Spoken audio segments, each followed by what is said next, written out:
Hello, English teachers. Hey, check out this ESL discussion unit for teens and adults. Um, this is on the topic of eating cool summer dishes, delicious summer dishes. And you're going to first start by teaching some key vocabulary to your students. So, this is part one of the lesson. Example here, the word appetite. What does that mean? And I have a picture here showing a kid, eating a lot of food. So, that's with a good appetite. And here is a sample sentence for the word appetite. So, it shows the student how to apply this word in a sentence. You can get the student to read this, and after that, you can start talking to the student. Like, do you have a good appetite for anything in particular? Like, for example, for some people, they have a great appetite for desserts. Some people have a great appetite for fruits, etc. Here's another one, for example, the word refreshing. What does that mean, right? And here's a nice picture of a nice cool summer drink. And then here's a sample sentence here. All right. And then here another one, a seasonal. What does it mean to be seasonal, right? You don't have to get them to, read the definition. You can just explain it by giving some examples. And then here you can get the student to read this and ask them, like, what is your favorite seasonal drink? Do you have any favorite drinks for the winter? Do you have any favorite drinks for the summer, etc.? Part two of my lesson is the reading of a short article, and the article is broken down into a few pages so that it's easier on the eye. So this way, it's better for online teaching. And each page has like two or three sentences at most. And so here, for example, this is an introduction, right? So it talks about when the weather gets very hot, you lose your appetite. You don't want anything heavy or hot meals.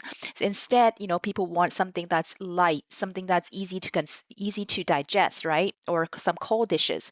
So, example here is the cup noodles, right? Right now, a Japanese company has come up with this new product as a cup noodle that you don't need hot water to make. All you need to do is just fill it with cold water, and it's still just as good. And then another example that I have included is here. There's another sample slide. Basically, we're saying that as the world gets hotter and hotter in the summers, there's more heat waves.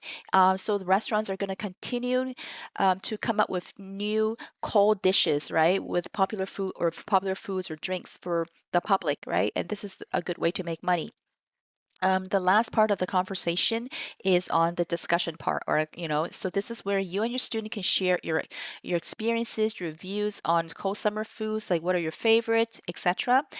Here's an example, right? Do you enjoy eating hot food on a hot summer day, or why not? You can talk about your own experience.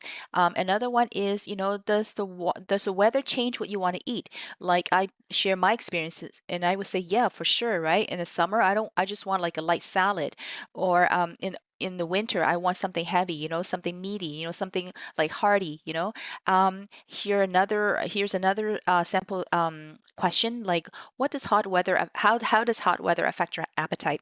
So I have like 8 or 10 of these discussion questions, and I made these for you, the teacher, so that you don't need to come up with your own, and you can save your time, right, from making these things. But of course, if you do have your own questions, by all means throw them in, okay?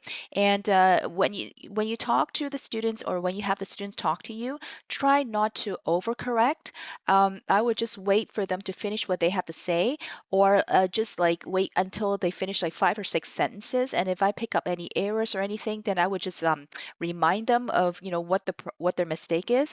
And a lot of the ESL students, they do get confused with the third person verb conjugate, like for example, he, right? He eats. Usually they just say he eat, right?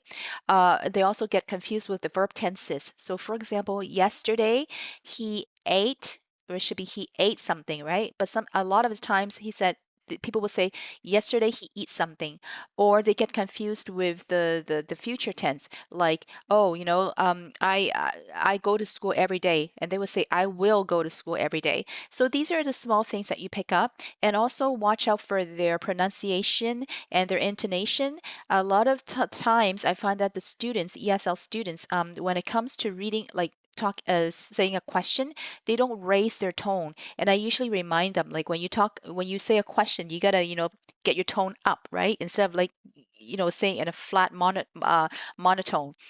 So yeah, so have a look. And my store is called the Speak Up English Talk Resources, and I'm over at the Teachers Pay Teachers website. And I do sell individual lessons and also packages. So have a look, and my link is in the bio. All right, bye.